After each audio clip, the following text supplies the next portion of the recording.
Hello and a very warm welcome to this recording of the BrandZ Top 100 Most Valuable Global Brands 2015 web seminar. My name's David Roth from WPP and it's my pleasure to guide you through the findings from this 10th anniversary 2015 brand rankings. Let's take a look at what we're going to cover.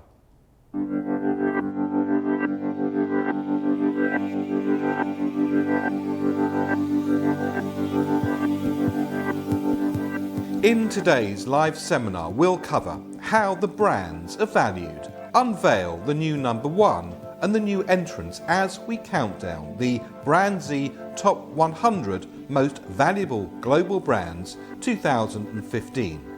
In this special anniversary year, we'll look back at 10 years of BrandZ Global Rankings. What can we learn from the past and what's in store for the future? An exclusive interview with Sir Martin Sorrell. Review what's happened in the categories and across the world's regions. Meet the new number one retailer that's overtaken Amazon. Yes, that's right. Amazon is no longer the world's most valuable retail brand. And find out how to get more information, download the report and access to the mobile apps, and a lot more. So crank up your volume, sit back and enjoy the BrandZ Top 100 Most Valuable Global Brands 2015.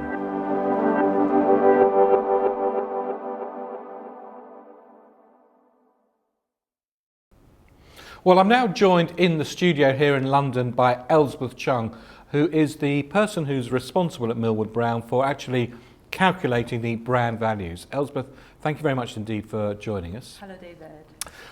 We always get many questions, both from WPP colleagues and from clients, about how you arrive at a dollar brand value. I think it's always good to start by recapping that. We've got many new people to the group this year, and many new clients as well, luckily. So let's just reprise the concept of how you arrive at a brand value. I mean, first of all, let's start with the data set, because the BrandZ data set really is big data. Okay, thank you, David. For our BrandZ ranking is powered by the largest brand equity database in the world, BrandZ. And BrandZ is big data. Over the years, we have interviewed more than 3 million consumers, over 400 categories, and we have been doing it for the past 18 years. And now that database has what 4.5 billion individual data points. So it's big data in a massive way, but also then allows us to do some whole series of analytics and interpret the data in a way which is quite unique. Right. This is the 10th year anniversary. Yep. This year we're covering 14 categories? Right. So for the purpose of our global ranking, what we have done is we organized the study into 14 main categories, which we find are most relevant to our daily life. And that also shows the global competitive landscape today, what brands are facing at the moment.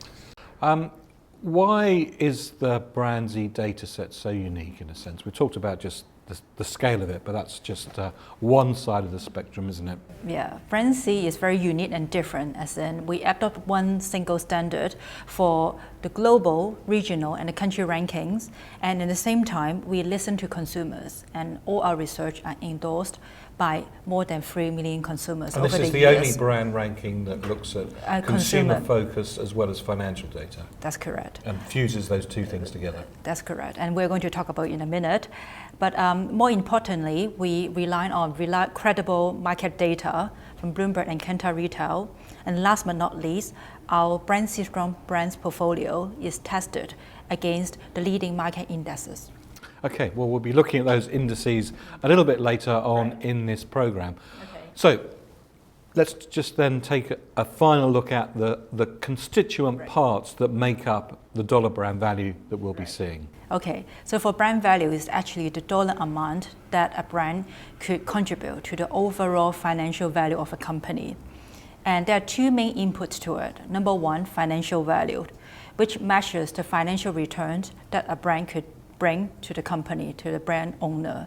And for that, we rely on number one, Bloomberg financials, and number two, Kantar retail sales data, especially for the top retail brands in our ranking. And number two is brand contribution, which is our BrandZ measure of brand equity, and tells us, number one, how much a brand could charge premium and how much a brand could increase the volume. And those two together, we will call it brand valued. Well, thank you very much indeed, Elsbeth, and we'll be coming back to you a little bit later on in that programme. You're watching the BrandZ Top 100 Most Valuable Global Brands for 2015, and now is the time to reveal which brands have made it into the rankings for this year. So let's take a look at this countdown. And now for my next number, I'd like to return to the classics.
Well, I'm now joined by Peter Walsh, who's directed the BrandZ project at Millward Brown since it first originated. Peter, thank you very much indeed for joining us. Not only were you there at the beginning of the BrandZ project, but you also there at the beginning 10 years ago of the brand valuations yourself together with Joanna Seddon. So I think it's a good idea if we can both take a helicopter perspective of this year, but also look at a 10-year perspective as well. We've seen which brands are in the top 100. Let's just talk about the value growth that we've seen over the course of the last 10 years, and in particular, what we saw in terms of the year-on-year growth this year. Well, it's quite spectacular, as you can see on the chart, with a line that wiggles up skywise, and over the last year, 2014 to 15, this year, up a stunning 14%, which is a massive number of additional billions of dollars, and is one of the biggest rises that we've seen through the whole period, and certainly since the recession in 2010. So over that period of time, in a sense, the top 100 brands have contributed significantly to the growth of shareholder value over that period. Well, they have indeed, and we've seen some very large trends, because one of the biggest ones has been the move towards technology brands in their own right, as well as other brands utilising technology in order to grow their value and their relevance to consumers. So now nearly half of the value in the top 100 is entirely down to technology brands. And that is interesting from another dimension, because we're seeing the concentration of those technology companies concentrated to the bigger ones over that period of time. A number of technology companies has fallen out, and yet the percentage that technology takes up of the top 100 has increased. Yeah, the big are growing bigger. They're being even more successful as they are clearly thinking about how they're meeting consumer needs. And so we're seeing they gradually widening their space, both in terms of the services they offer and the innovation behind those services, as well as the regions that they cover. They're becoming truly global. Technology has grown, but we've also seen another category that's having quite a significant impact, both in terms of its growth and the way its growth is changing. Well, I think retail category gives us a very good fix on what's happening out there, because we've seen the massive uptake of online brands, which have gone from something like 1 in 7 of the value 10 years ago to now over half. And the casualties, of course, have been the mainstream bricks and mortar brands, which are more hamstrung, if you like, by great big infrastructure, whereas the more nimble online brands have been able to move much faster. We're also seeing a significant increase in the value that's being driven by the top 100 in terms of shareholder value. Where the rubber meets the road really is in terms of share price growth. What do we see in this area?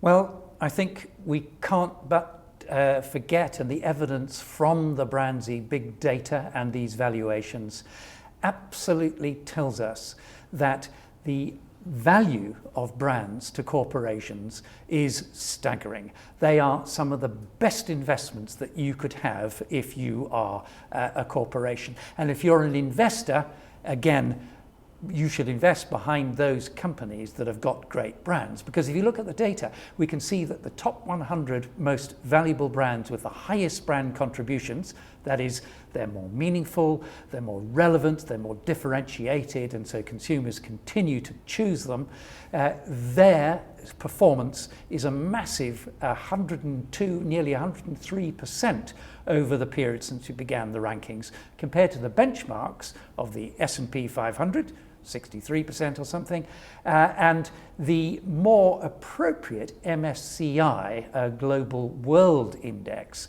as our rankings now are spread really across the world. In fact, those brands have now, of the companies with the strongest brands, have grown 3 times that level. So brand is really a fabulous investment, and therefore you need to look after it and invest in it. Well, 2006, Peter, is when you started the rankings together with Joanna. I thought it would be an interesting idea just to take a little look back and see what 2006 looked like.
Well, that's what the world looked like. I think if they had some pictures of what we looked like, we might have had a little bit more hair then.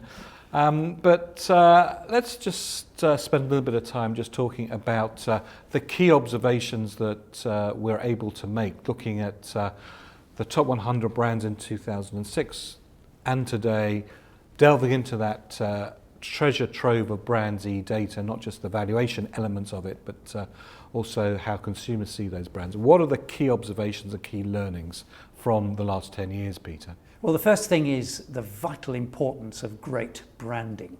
Because if you look at the top 100 back in 2006, certainly those 100 brands scored magnificently in terms of being meaningful, different and highly salient with their consumers. So high brand power scores of 142, roughly 1.5 times the average brand. But here we see 10 years later, that's gone up to 170. So even stronger. And the significance of a brand power score is what?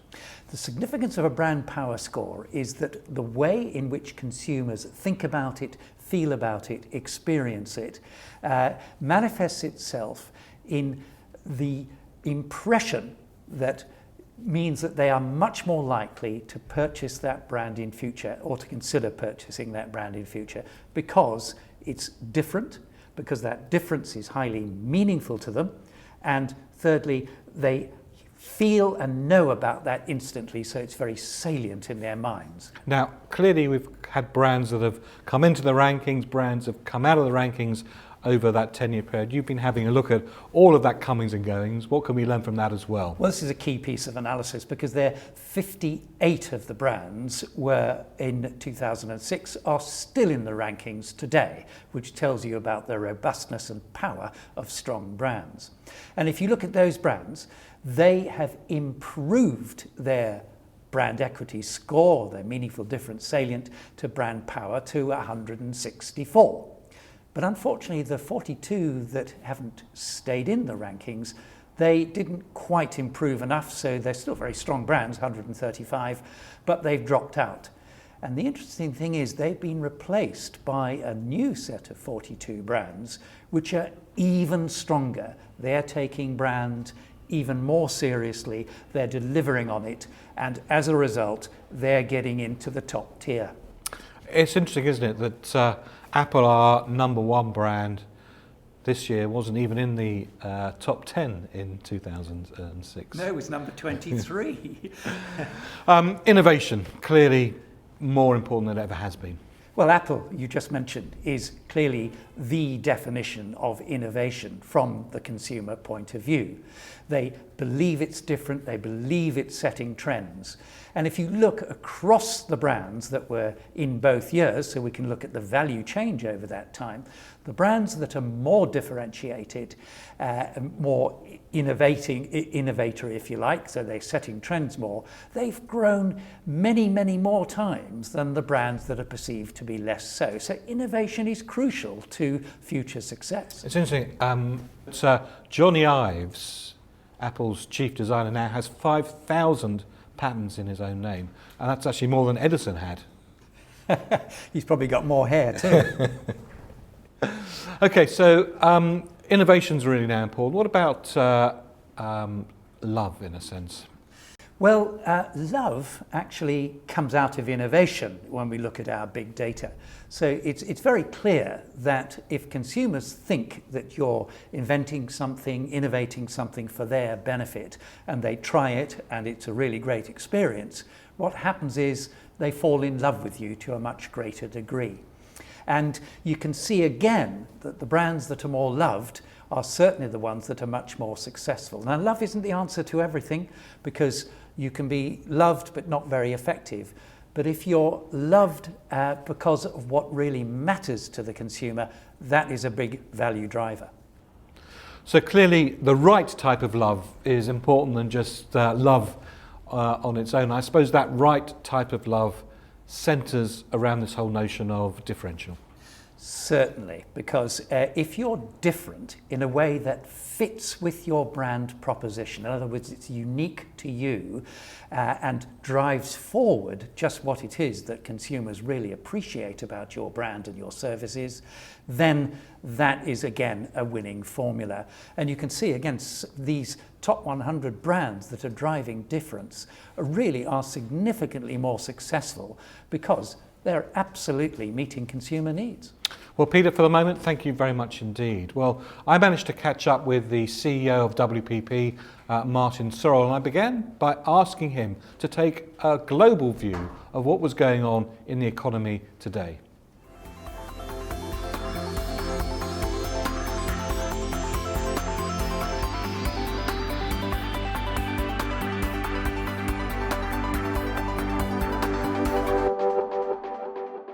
Okay, Martin, first of all, thank you very much indeed for joining us. Yeah, it's very nice of me to do this, David. It is.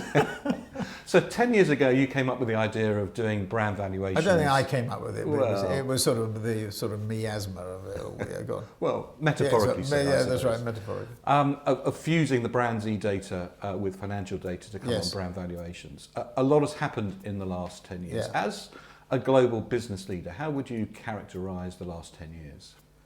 Well, I sort of reflect. I'm a little bit sad about the last, maybe it's not the last 10 years, but it's certainly since Lehman, so it's the last sort of 7 or 8 years, because I think there's been an abject, total focus on cost.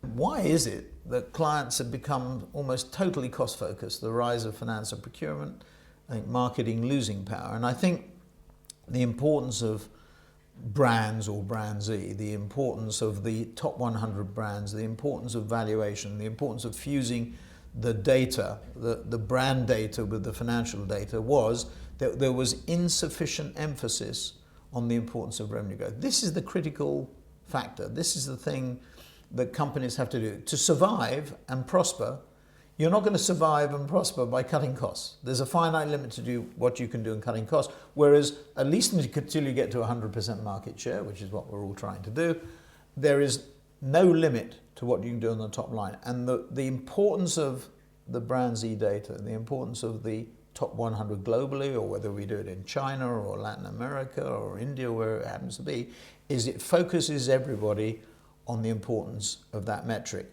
Now, we founded BrandZ, and I say we because it wasn't just me, because we didn't think there was an adequate way of measuring brands. We think that the ways out there are flimsy and academically inferior and technically inferior. We think our way of measuring, using the BrandZ data, the data that was developed over many years by Kantar and Millward Brown, fusing that with financial data from Bloomberg, etc., gives us a really robust way of measuring brands, much more effective than anybody else's, and they should be, in our modest and humble and objective view, the way to measure brands. So it's really important from the point of view of revenue growth, improving market share, and improving profitability. Over the past 10 years of doing valuations, you said that we started with the global, and now we do a number of country valuations. This year, for the first time, we're going to be doing Indonesia to add to India and China and Latin America. We're putting a lot of resource and time behind that. Yeah. Do you think it's really important for the CEOs and the finance directors of major companies to get that causal link now between the investment they put into brands and driving shareholder value? Well, I think it's absolutely critical, because I think the fundamental point is the organic growth rate of revenues. You can't cut your way to success. So it's not just the CEO or the CFO. It has to be the chief marketing officer, obviously. It has to be the chief procurement officer and the chief technology officer, the chief information officer. All these people are part of the team at the center of these companies have to understand the brands are important. We have to, the analogy is, I think clients are looking at their boots, and we're looking at their boots and our boots with them, instead of looking at the horizon. And we know from the Millward Brown data, we know from the BrandZ data, that if you ran an investment portfolio over 10 years or whenever it is, of those brands at the top, of those companies at the top of the BrandZ rankings, and we compare them to the indices, they always do better. I mean, the amazing thing is, we should have run with BlackRock or whoever. We should have run a fund which had the BrandZ, the top. It would have been a nice profitable business. It would have been a wonderful, probably better than WPP's business. But if we got 2 and 20 for managing a portfolio, $1 billion portfolio of those, we know they would have outperformed those companies that didn't invest in brands. You know, it's as Jeremy Bullmore pointed out many years ago. You know, if you have brands, if you want to grow your brands, your $1 billion brands or whatever, you have to nurture them. It's a bit like plants in a garden, I think was the analogy he used. And you have to fertilize them, you have to stimulate, you have to water them, you have to provide them with the right climatic conditions, the right atmosphere. And it's the same with brands. You have to tend them, you have to grow them, you have to invest in them. 10 years over the brand rankings, a long time in business. Probably the most cathartic event over that 10-year period was probably the Lehman's collapse. Many people remember where they were when Elvis died, or 9/11. Or when the exit poll in the last general election. Yes, that was very cathartic moment. Yes, a cathartic moment, yeah. Where were you when you heard I was that in Lehman's New was York. collapsed? I was in New York, fretting like everybody else that the world had come to an end on that weekend, or might come to an end on the Monday morning. I mean, we had the Bear Stearns, we had the subprime, the insurance monoline crisis, which started in 2007, in August 2007. Then we had Bear Stearns in March. I remember where I was in Florida on that occasion.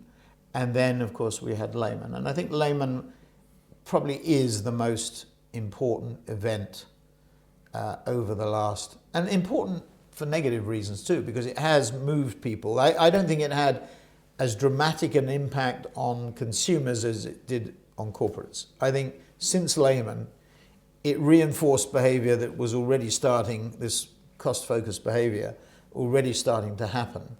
But now it's been exacerbated. And you know, if you're running a business, you sort of, there are two ends of the spectrum really, and then you're sort of sitting in the middle. At one end of the spectrum, you have the sort of 3G models, which have, you know, been very successful, or the Valiant or Endo models in the pharmaceuticals, and the 3G models in CPGs and FMCG.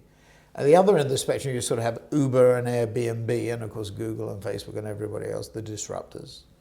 And then you're sort of sitting in the middle, and you have Nelson Peltz on top of your head, and Bill Ackman and Dan Loeb, the activists. Inevitably, it makes people short-term. The average life of a CEO is 5 to 6 years, a CFO 4 to 5 years, a CMO 2 to 3 years, whatever the figures are. But they sort of think in political cycles. And unfortunately, I think they're short-term cycles, not long-term cycles. We talk about some of those new sort of techno brands. Yes. 10 years ago, Facebook was about a year old. Yes. I suppose YouTube had just been invented. Twitter was still the sound of a bird. Yeah. Clearly, over the last 10 years, technology and digital has had a profound impact on brand building. What have we done at WPP in order to meet that? Well, there are challenge? two things. It's not just that there's a technology bucket, if we can call it that, and there's a geographical bucket. So if I went back to 2000 as opposed to 2015 or 2005, geography, the fast growth markets were probably about 10 or 12% of our business today, almost a third. Digital was virtually non-existent, as you said, and it's now 37%. So I could there's lap over between the two, but I could quite cheerfully claim and justifiably claim that half our business didn't exist 10 or 15 years ago. So we've changed at least 50% of our revenue base. But it is the two things. I mean, the technology, which is much more difficult to plan for because of the disruptors, it's very, I wish I knew. You ask Eric Schmidt or Nikesh Arora or anybody, what do they worry about in terms of competition? They say the two-person startup in a garage in Bangalore or Sao Paulo. Well, they're also paying very good money for two-man bands at the moment, aren't they? No, that's true. But they are worried about disintermediation, just like we are. I mean, it's almost that they think they've become legacy businesses. The BRICS and the Next 11 have driven not just new global companies, but new global technology companies too. And we're seeing, you take Amazon and Alibaba, but we've got Flipkart in India as well. Maybe not profitable, but maybe in the fullness of time will be. So I think you have to look at it on those two dimensions. We've driven it by looking at experimenting in the technological area as well. We've got three strategies. One is to get our legacy businesses to grow faster in digital, our digital businesses to become even more powerful from a digital point of view, and then we've cannibalized our businesses. We've made investments and acquisitions on the basis if we don't eat our children, somebody else will. So we've invested in Vice.com, in Media Rights Capital, in Fullscreen, basically in technology, data and content, Rentrack, Comscore, AppNexus and Xaxis. I mean, we created with Xaxis, which I'm very proud of, a $1 billion brand in 4 years. Looking to the future, Martin, maybe the next 10 years, again from a business leader perspective, how do you see the next 10 years playing out from a geopolitical perspective and then from a business insight perspective? It's so difficult, David, to say that. Slow growth, I mean, by definition, the blow up we saw around Lehman was unsustainable. The faster growth that we saw pre-Lehman was unsustainable because it blew up. So the system blew up. So it had to self-correct itself. Yes, absolutely. So it's corrected itself at 5% nominal growth, let's say, and that's not as strong as we would like to see it. 3% real, let's say. That's going to continue. Pricing power might improve a little bit because we are seeing a little bit more inflation, but probably not enough. So the pressure is still on. The pressure will still be on finance and procurement, and we have to shift that balance. I think the biggest issue, when people say, my favorite question is, what do you worry about, as you know, David? When you ask me that question, it's not about the geography or even the technology, which is what everybody responds to. They say, well, it's the fast pace of technology, yada, yada. What I think the real big issue is shifting people's attention from cost to growth. Because if you think about that slow growth world or that moderate growth world or moderated growth world, what you've got to do is to find the pockets of growth to drive the top line. And that's where I think the BrandZ analysis that we do is so important. The ones that win that are the ones that grow their top line. That's where the opportunities are. So I would say two things in relation to BrandZ are really important. Firstly, our methodology is better than anybody else's.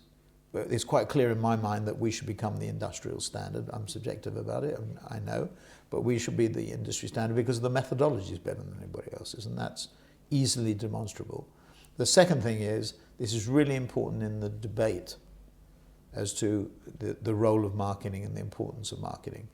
Otherwise, marketing will continue to decline against other functions within companies, CFOs, procurement officers, information officers will dominate, whereas we want the marketing function to have at least an equal voice. And in my view, because revenue and revenue growth is so key for brand growth and TSR and total shareholder return and value, we have to make BrandZ and brand valuation at the heart of that debate. Well, on that, Martin, thank you very much. Thank you very much for joining us. A little objective for you to achieve. I'll do my best. Thank you very much. Thanks very much indeed. Thanks very much. Thank you.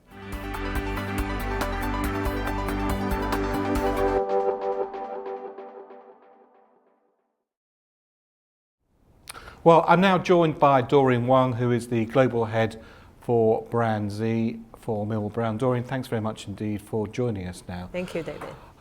Let's take a look at some of the detail now in terms of the results for 2015. Let's start with the number one brand. We've just seen from the video the fact that we now have a new number one brand, and that's Apple. This is the biggest news of this year. We have a new number one. Apple has surged back to be the most valuable global brand, and with a 67% of value increase from last year. And the total value of Apple is $247 billion US dollars, which is equal to the GDP of Ireland. And this is mainly contributed by the spectacular success of iPhone 6. Also, very interestingly, we are seeing in all the recent Apple launch, Apple Watch, Apple Pay, and they tend to use the parent brand name Apple rather than which is a very good way to protect their intellectual property. And in the past 10 years, Apple is also one of the fastest growers, and the total equity has grown by 14 times compared to 2006. Initially, Apple was only perceived as a differentiating brand, but it's becoming more and more meaningful and relevant to the consumers. And now Apple is one of the most trusted brands among the top 100. Well, clearly both being differentiated and being trusted is a very important part of generating brand equity and value. But I think it's interesting to see that this year 67% brand increase in terms of its value on an already very high value. So that type of increase really is something that we haven't seen in 1 year before throughout our 10-year of doing brand rankings. Well, the brand that Apple overtook Google is no small brand either. Yeah, Google also has very modest growth, and by 9% increase from last year. But compared to Apple, this increase is small because Google faced some challenges. The trust of Google brand has slipped, especially in European market, because of the regulatory and the monopoly pressure Google is facing. Nevertheless, Google is still a very strong brand, and in consumers' eyes, Google is still very innovative. Well, $174 billion is very super innovative. Seriously innovative. Yeah, and a strong platform. Okay, if we look at the top 10 brands, interesting as to where they all come from. Yes, all the top 10 are from the United States, and 6 of them are technology brands. In addition to Apple and Google, Microsoft has become cool again, and thanks to its open platform among consumers. And IBM is experiencing this investment period and is moving to cloud computing. And another big riser is Verizon. It has achieved significant growth on subscriber base. And I think that just the mix of brands in that top 10 also tells us another lesson, which is we've got a mix of both business-to-business brands and business consumers of Coca-Cola, and McDonald's, the archetypal consumer brand, IBM, the archetypal business brand in a sense. It is possible to create highly valued brands in any sector. Either sector and have huge opportunity to create valuable brands. Actually, the dividing line between the business to consumer is starting to disappear. And even you are a B2B brand, you still need to ensure your total experience and for the consumers is as pleasantly as possible. Sure. Well, one of the big, I suppose, awards, if you can call them that, in our rankings is who's been the fastest riser. Who's been the fastest riser this year, Doreen? Among the 100 brand, the fastest riser is Facebook. And Facebook has achieved a 99% value growth since last year, almost double its value.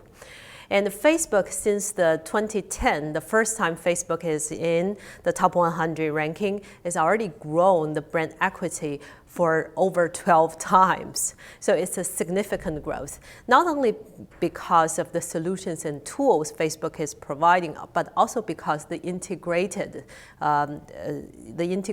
solutions Facebook put together with Instagram and WhatsApp. Well, Facebook's the fastest riser. What about the rest of the top 10 fastest risers for 2015?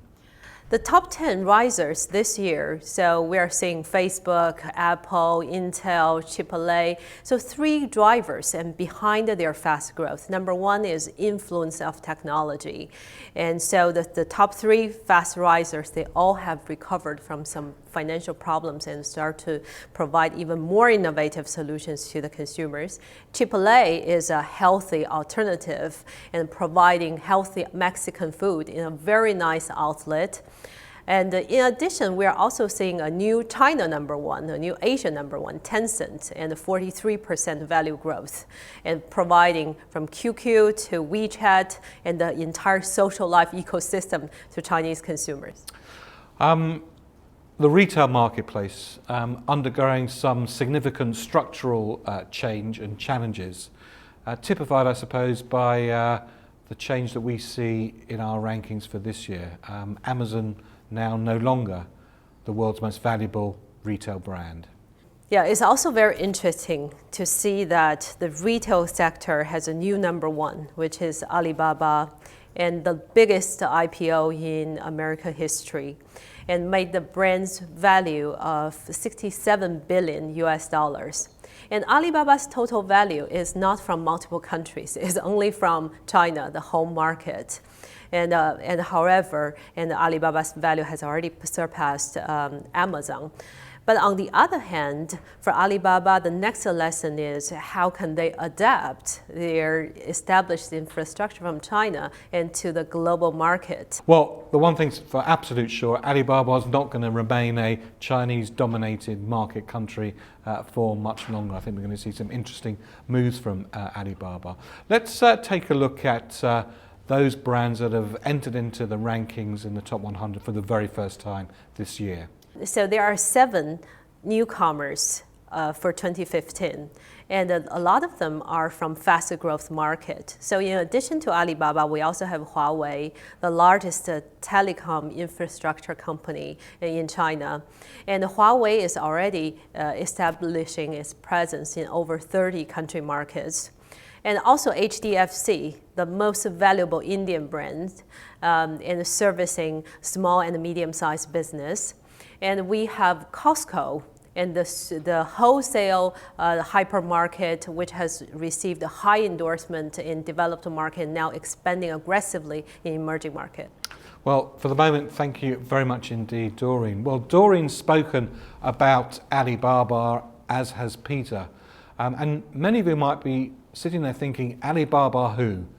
Well, we thought it would be a good idea for us to take a deep dive to understand the history of Alibaba and what it is they do and why they're such an amazing force in today's retail marketplace. Imagine a marketplace like this one here in Shanghai, where you could buy pretty much absolutely everything at any time of the day or night.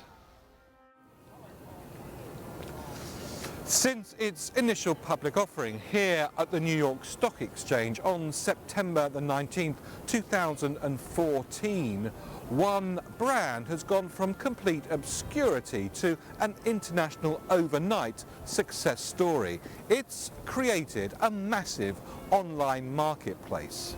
On that historic day, the Chinese brand Alibaba raised a massive $25 billion through this exchange, going from obscurity to the largest IPO in history.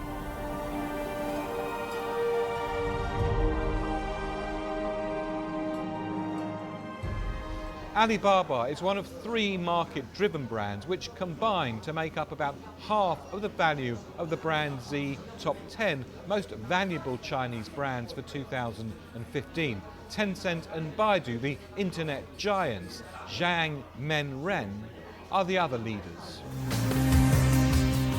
2 dynamic forces have been in play shaping this brand's phenomenal success. Chinese consumers are connected and e-commerce is taking off here in China big time. Just like Steve Jobs of Apple, one man and his vision, stamina, character and daredevil attitude had the guts to take on Silicon Valley and, well, dare I say it, win. His name is Jack Ma from Alibaba. Today, Ma is China's richest man, worth a staggering $21.8 billion, thanks to the firm's recent IPO. As they say in Chinese, buka sui, unbelievable.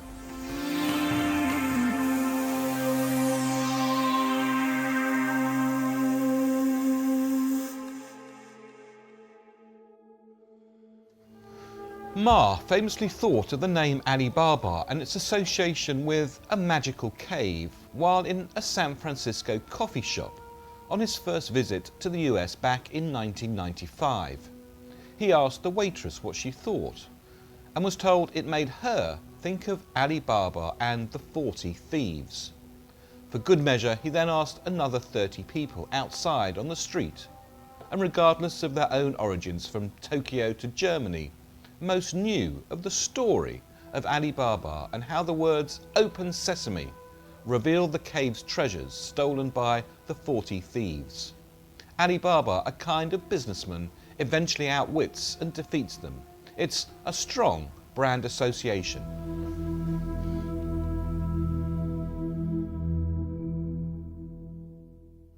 Until its sensational IPO listing this year, few outside of China had even heard of it. So what makes Jack Ma so successful? Perhaps it's his resilience. Ma was born in Hangzhou near Shanghai in 1964, the son of 2 professional ping-tang local opera dancers. This is a traditional form of Chinese storytelling and ballad singing. So it's not surprising then that performing comes naturally to him. He's self-motivated. Ma taught himself English as a teenager by cycling 40 minutes every day to the city centre to act as a free tour guide to foreigners. He even made that journey in the snow. As I said, buka sei, unbelievable, but this crazy man who tells other corporate CEOs to do crazy things is mission-driven.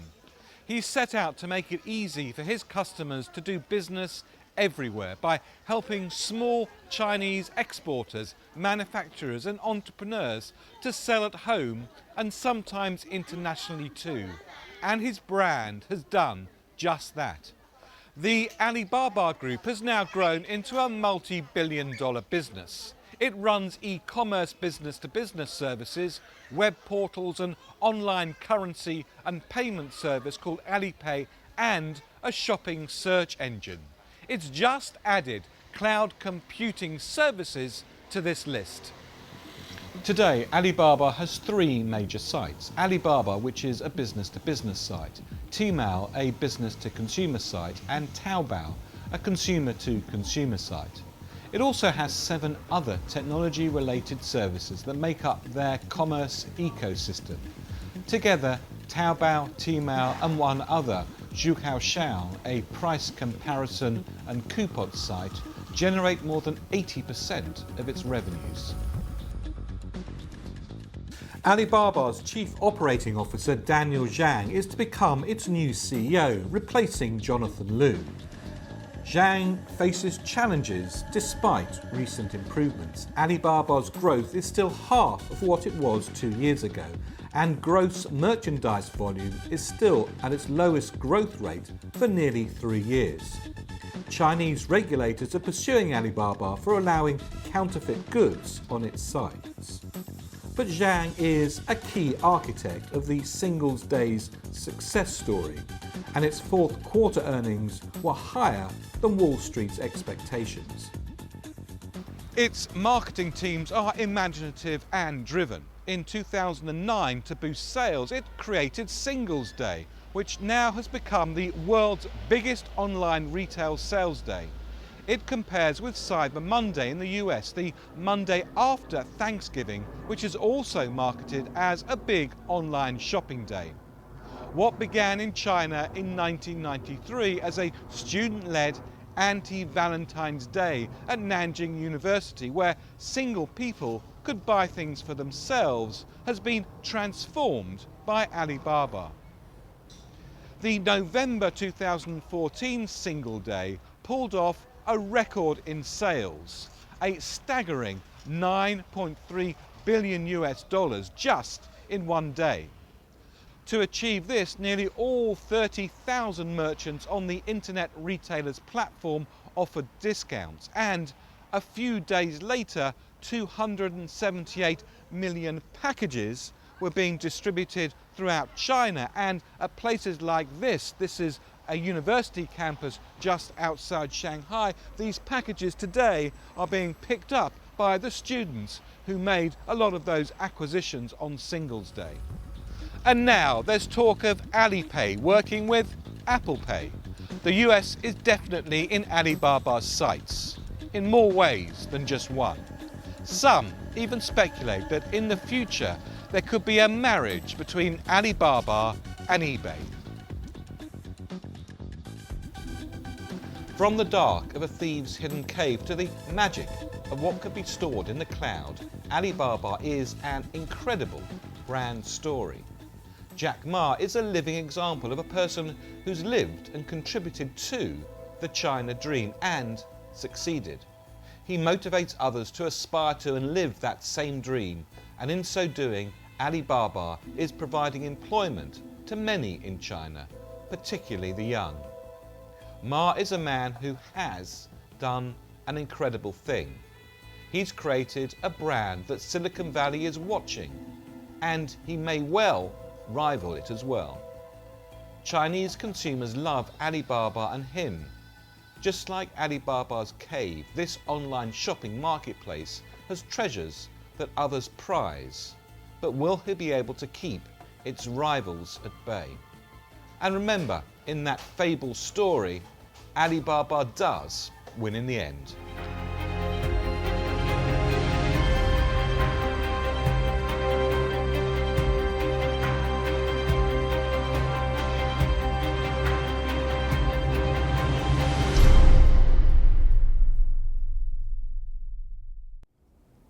Well, if you're new to Alibaba, I really hope that that's given you a good understanding of the brand and the man behind it.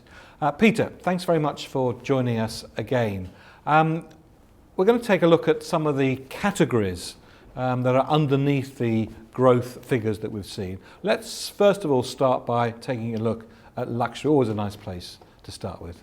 Indeed, and luxury is a good story with some of the brands, particularly Chanel, because Chanel relates to China, which we've just been looking at, and it has addressed in a transparent way, and the first of the luxury brands to do so, in terms of sorting out its pricing, its differential pricing between Hong Kong and China and the rest of the world.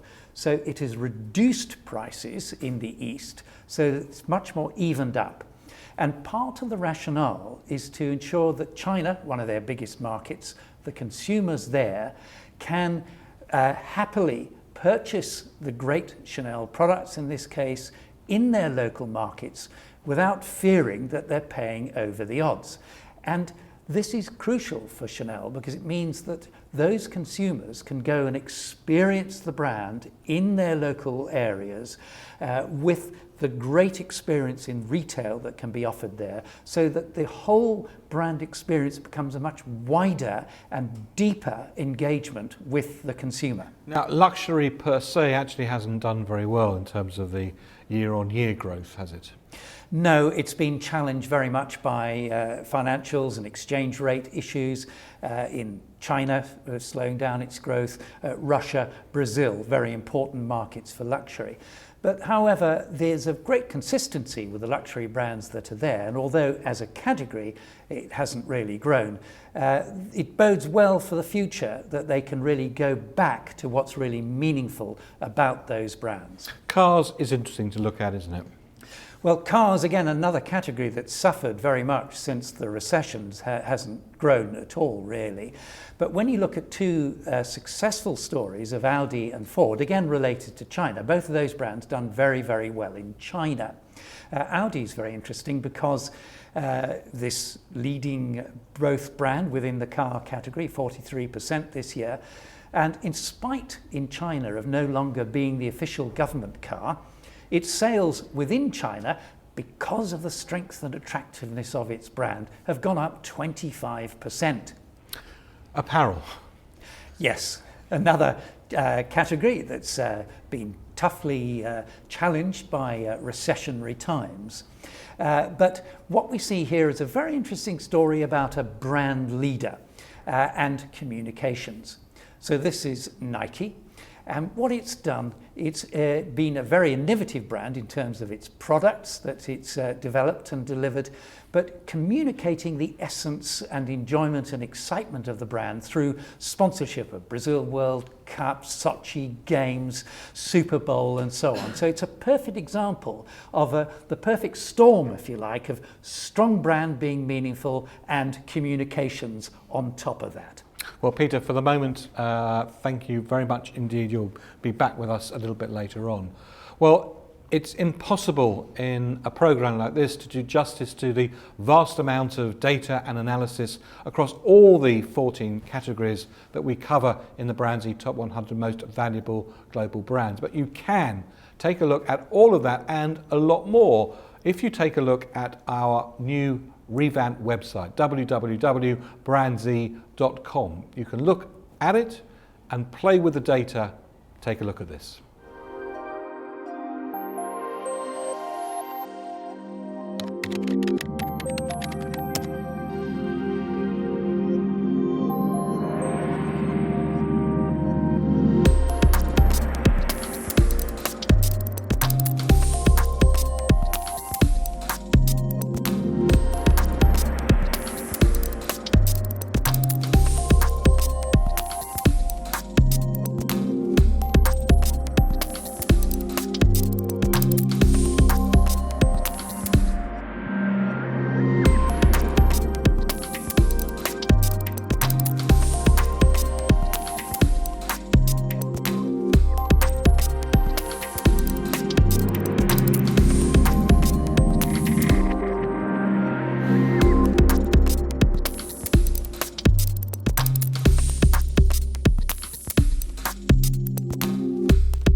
So please do take a look at www.brandz.com, but not until we've finished this. Dorian, thanks very much for joining us again. Let's take a look at the regional sort of world, what's happening across the world in terms of brand value. Yeah. BrandZ is the largest brand equity database worldwide. We cover 43 countries for over 100,000 brands. And this chart is the regional leaders. Like America, the most valuable brand is Apple, and China is Tencent, and Germany is SAP, a strong B2B brand, and with very strategic business development plan across Europe. And the UK, Vodafone is the most valuable brand with a 6% value increase. Louis Vuitton, the French luxury brand, and has come back to the monogram design and achieved a good value increase. However, this brand is facing challenges in markets like China and Russia because of the decreasing demand. And last but not least, Brazil, beer, Skol, and one of the fastest growing brand over the past 10 years. Well, it's always nice to see beer growing at a tremendous rate. Yeah, and all the top four are beer in Brazil, but Skol is the number one. I've contributed to some of those numbers in Brazil this year. I think it's also interesting because that is very much a microcosm, those brands that you just talked about the value transfer and the value growth that's happening now across the world. America very much coming back. I think that's one of the key stories of this year's Top 100, the resurgence of American brands, and also how the fast growth markets are still, even though their growth has slowed down, still outpacing, I suppose, the established markets of Europe. Yep. They have already. So moving specifically to Europe, we see a sort of a pretty sluggish growth of 2% on average. Yeah, it's significantly lower than our total 100 most valuable brands growth. And the number one is SAP and followed by Deutsche Telekom. But these a few of these brands are continue sustainable growth, but some of the other brands are facing more challenges. And the UK, I suppose technically the UK is in Europe still, but we are looking at it slightly separately. What do we see there? We see a value decline of 4% compared to last year. We are seeing some brands like HSBC and Barclays, and they are the brands who have dropped value because of very diversified reasons. Yeah, and I suppose hitting the UK hardest, I suppose, because clearly being very dominated by big sort of financial brands, and I suppose some of the issues that we've seen recently in Tesco's as well, reflecting their decline as well. Latin America. The four beer brands are still the top four, and Skol is number one, and followed by Corona. And all these brands have achieved some certain level of brand equity increase, although not significantly, and mainly because of the economic macro environment and we're facing in Brazil. China. And China grew from only one brand in the year of 2006 to 14 brand 2015, and the total value growth of the China top 10 is 38%. So when we look at 10 years ago, China Mobile was the only brand in the top 100, so the single child. And now it is accompanied by the other 13, and a lot of them are entrepreneur brands or private brands, and which have increased the value even much more significantly than the state-owned enterprises.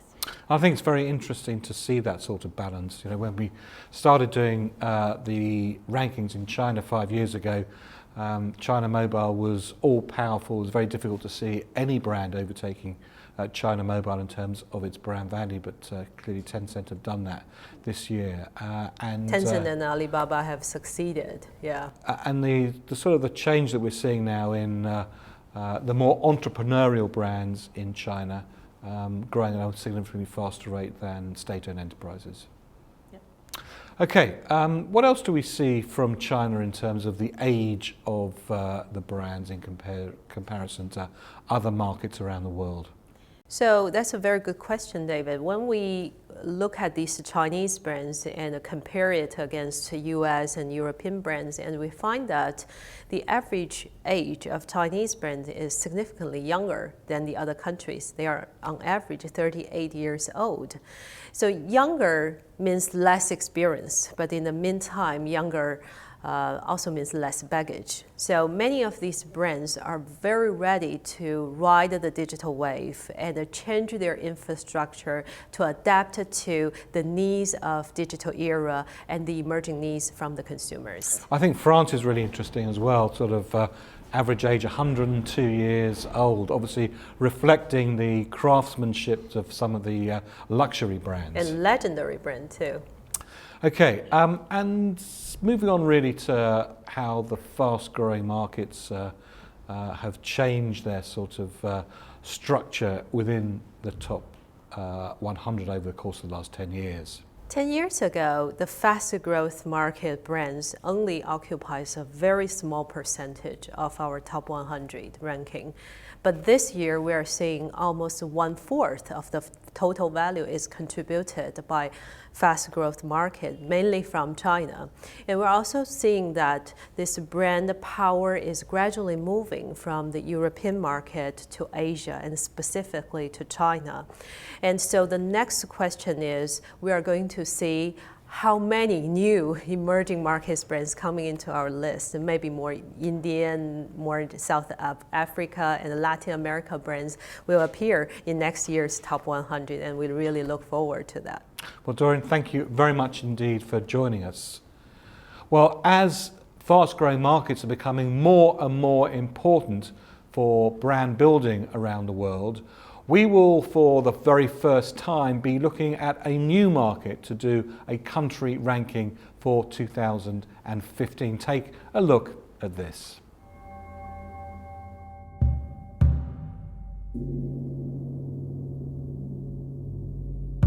First, there was the BrandZ Top 100 Most Valuable Global Brands.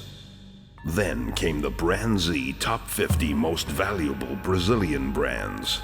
And soon after, the BrandZ Top 50 Most Valuable Latin American Brands. And then, the BrandZ Top 50 Most Valuable Chinese Brands, which soon increased to the BrandZ Top 100 Most Valuable Chinese Brands. And for the first time last year, the Top 50 Most Valuable Indian Brands, launched by Sir Martin Sarl in Mumbai. Now, coming soon, for the very first time, the latest in the BrandZ Country Valuation Suite. The BrandZ Top 50 Most Valuable Indonesian Brands 2015. Here's why. The world's fourth most populous nation of 253 million. 43% under 25. With 32 billionaires and millionaires growing at 22% per year, where mobile is everything. Penetration rate higher than the US, China, India, and Japan. The world's biggest soap exporter. Currently the world's 16th largest economy, but forecast to become the 7th largest by 2030. Overtaking Germany and the UK. Coming soon, August 19th, 2015.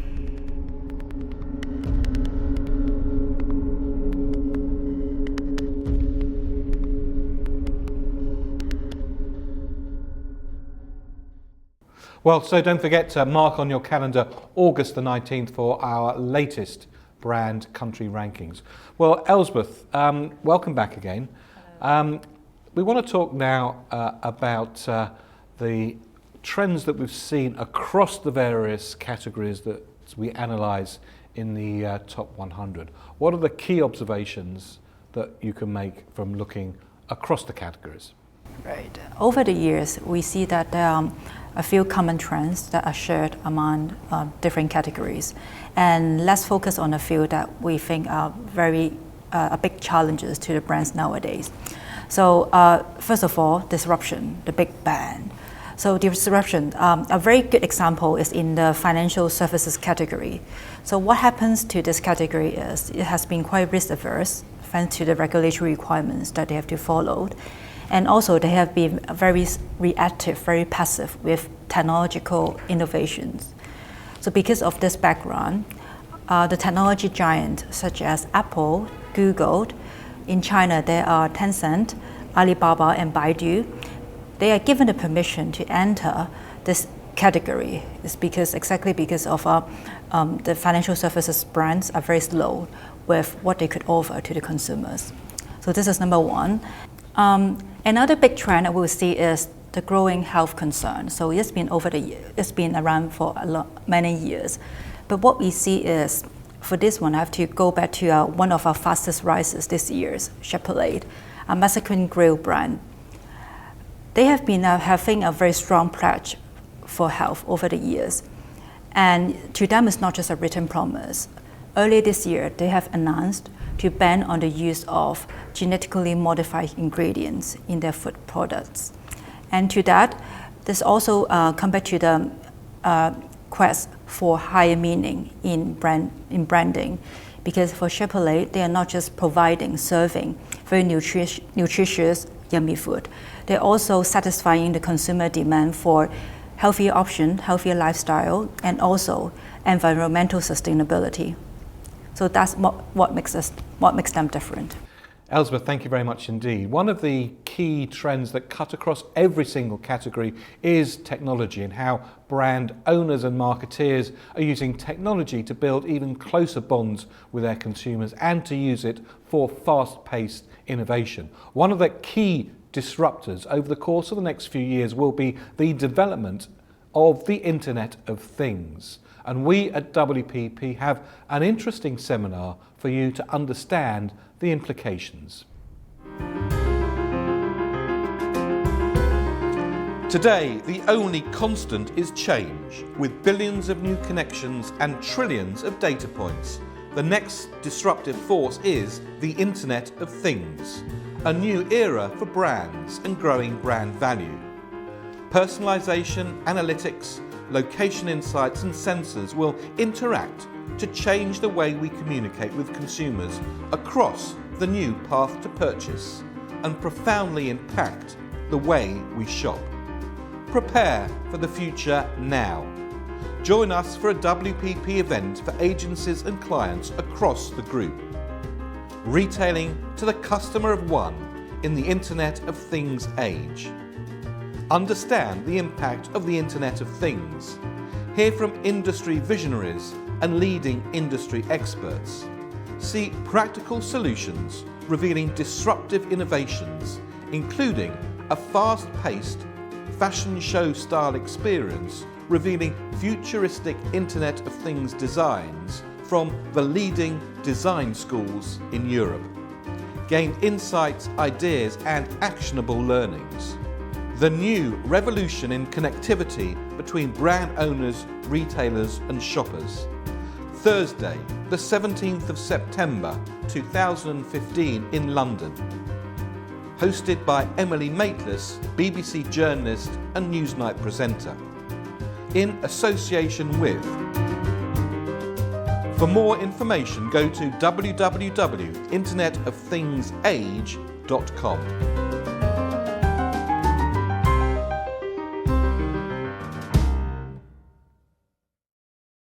Well, I very much hope that you and your clients will be able to join us at that event. Peter, let's now take a look at those 10 years. What key takeaways do you think we should all be reflecting on, looking back and forwards at what that 10 years worth of data is telling us? Well, that data is very, very clear. It's three things. It's setting trends for the future, it's the value of love in doing so, and it's ensuring that you maintain and continue to be different. Now, of course, it's very difficult to set trends. You've got to try and anticipate them, and that can be risky. But if you know your consumer with research from BrandZ and other sources, then you're in a much better position to do so. Clearly, love is something that you've got to ensure that you don't find ways in which consumers can fall out of love for you. So don't give them excuses not to love you, and make sure that you deliver on your promises so that love does follow as part of a great experience. And of course, difference really does make the difference, provided it is anchored in what the brand proposition is. So if those are the three areas that we need to concentrate on to drive brand value for the future, what are the levers? What do you need to pull in order to achieve that? Well, I think you've got to think big. And the first one is, does my brand really, or can it really, make people's lives better? It sounds a bit trite to say that, you know, impacting people's lives. But from your analysis of the data, those brands that have actually done that have done considerably better, haven't they, over the years? They absolutely have. And that difference can be very big, like a Pampers making, you know, world's new population healthier and better for the future. Or it can be something as simple as giving somebody a nice experience. Coca-Cola happiness, for example. Those are all things that do improve our lives, whether in a small way or a big way. But they're genuinely beyond the self-interest of the brand from the point of view of the consumers. And the second one coming out of that, of course, is really being a brand that consumers believe that they actually understand that you care about them, whether that's delivering a nice tasting product or whether it's something that really is going to make life significantly better for you.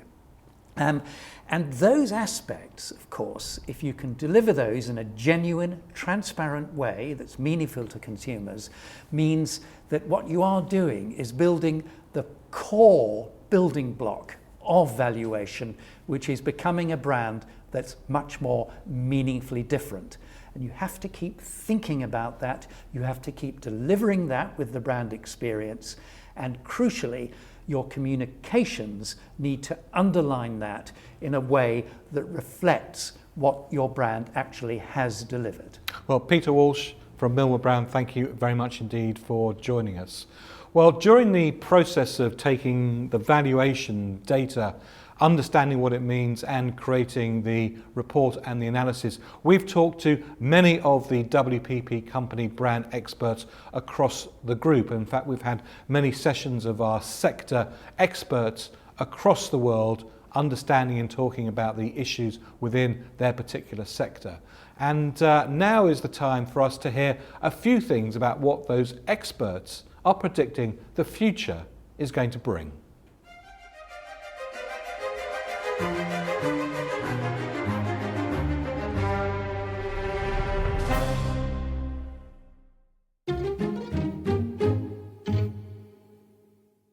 I think what we're going to see is a lot of really big luxury brands.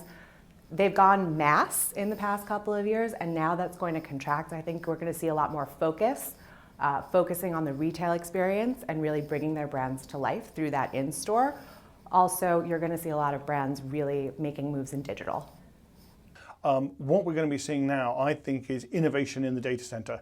I think the role of cloud computing, of real-time analytics is going to completely sort of change where the power lies in tech, and it's going to be all about what happens inside the largest companies and inside the largest cloud hubs that's going to determine what happens from here on in. I'm really interested in data overall. We're going to see just a tremendous explosion of data with the Internet of Things. Data privacy becomes more and more important as we move forward. Whose data is it? Is it my data? If it's about me, or is it your data because you collected it? Who owns it? Who protects it? And are there ways in which it can be used to really transform the way that we live today? Yeah, I guess one of the other things is the need for speed. So we've seen in recent years the sort of proliferation of 4G or LTE offerings. Last year alone, 2014, saw that explode again with, I think, 96 new LTE operators or services throughout the world. So people are thinking that the need for speed has somehow plateaued. Don't think that's the case. So millennials and their interest in cars is a topic that comes up a lot when you work in the auto industry.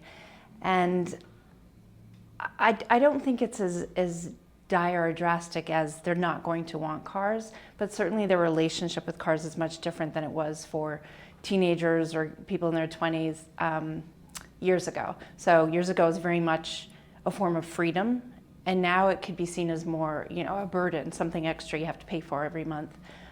Their form of freedom right now is their cell phone, and they constantly have access to their friends and others. They don't need the car as much as you used to. I think you think of it more as just a way to get to point A to point B. It's a much more practical outlook on it. Yeah, I think I'd want to say that the store still matters, even as we're talking about this notion of the integration of physical and digital. Shoppers still want an experience, and they still want products now, and that's certainly the assets that get us there. So retailers that are able to elevate that store proposition and perhaps serve new needs of shoppers, whether that's through services or an added experience, I think are also going to be very well positioned in this marketplace going forward. I think 2015 presents an opportunity for someone to take leadership in the oil and gas category. And what does that mean? That means understanding that the world has really changed, not just in terms of the oil price, but also other macro factors affecting the industry worldwide. We've got climate coming back onto the agenda at the end of the year. So the time really is now for someone to really understand these big changes and to redefine the corporate narrative for the sector in a way that is going to take leadership.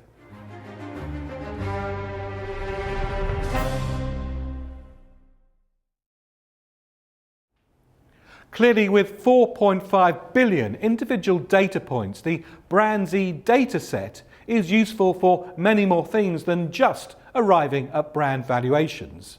Jim Pryor from the Partners and Lambie Nairn had a question, and he went to the BrandZ treasure trove to seek an answer.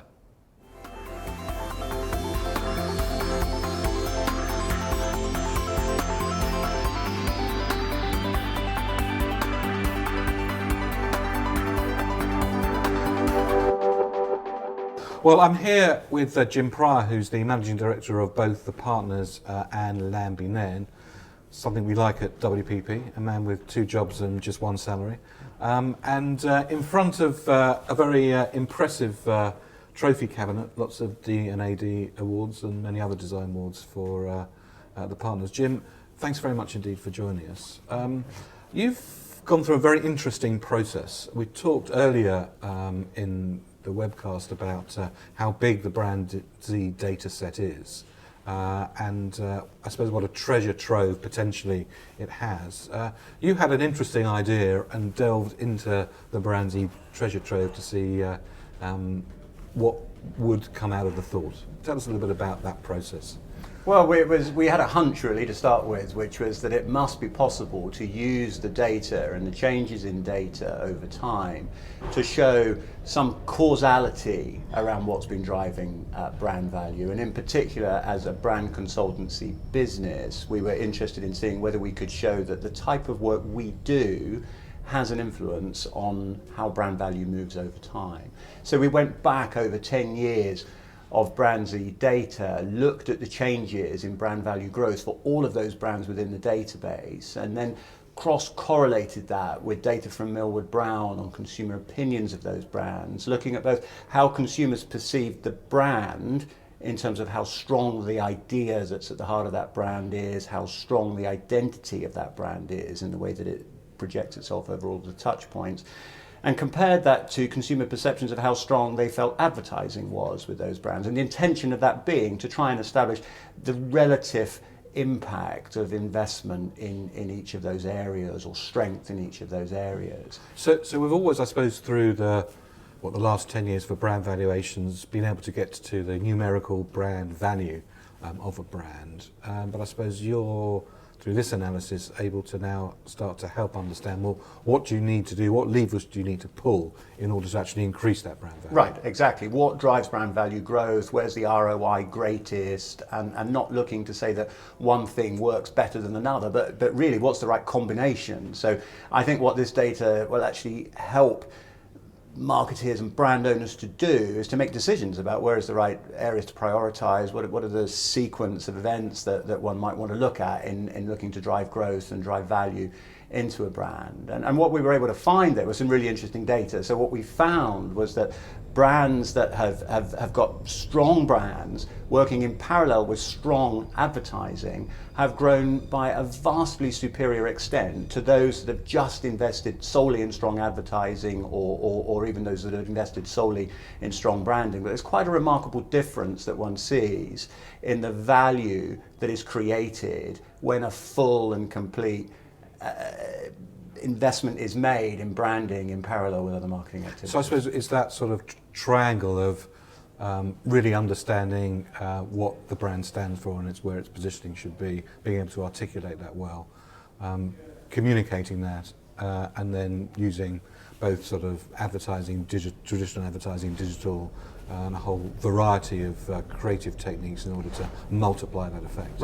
Right, and it's a great advert actually for horizontality, which is another great WPP principle. So for example, we showed that brands that are investing in great advertising, or at least perceived to be creating great advertising, but are not perceived to be to have strong brands, have grown in value over 10 years by 27%, compared to brands that are perceived to have strong advertising but also perceived to have strong brands, have grown in value by a massive 168% over that same 10-year period. So the difference is quite incredible. And actually, when you look at the fact that the cost of building a strong brand, investing in the processes that lead to a strong brand, are really only a fraction of the cost of media that one would need to invest in order to drive great advertising. There's a very strong argument, I think, there for why a brand should look at a balanced portfolio of activities with strong investment in driving a clear and distinctive brand idea, strong investment in a cohesive and a coherent brand identity, and then when that works in parallel with great advertising across all of the different touch points in media, so as you mentioned, digital, conventional, etc., the value that's created is multiplied to a much greater extent when that package is complete in that way.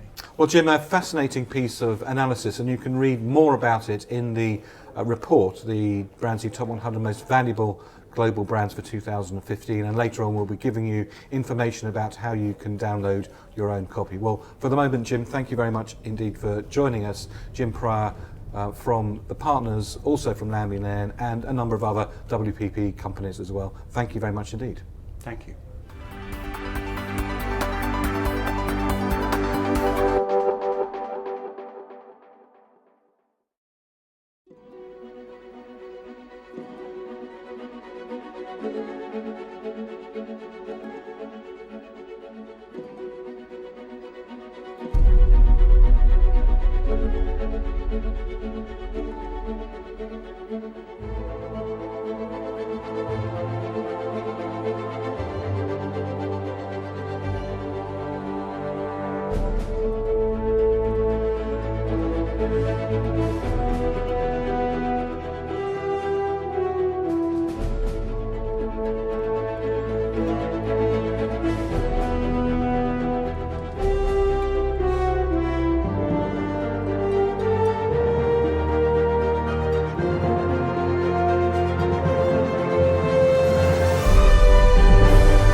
Well, Character Z is available to all of us colleagues in WPP. All you need is your Inside WPP password to take a good look around. And if, like Jim, you've also got a question you'd like the WPP BrandZ dataset to help you answer, please do contact me. We'd love to help you.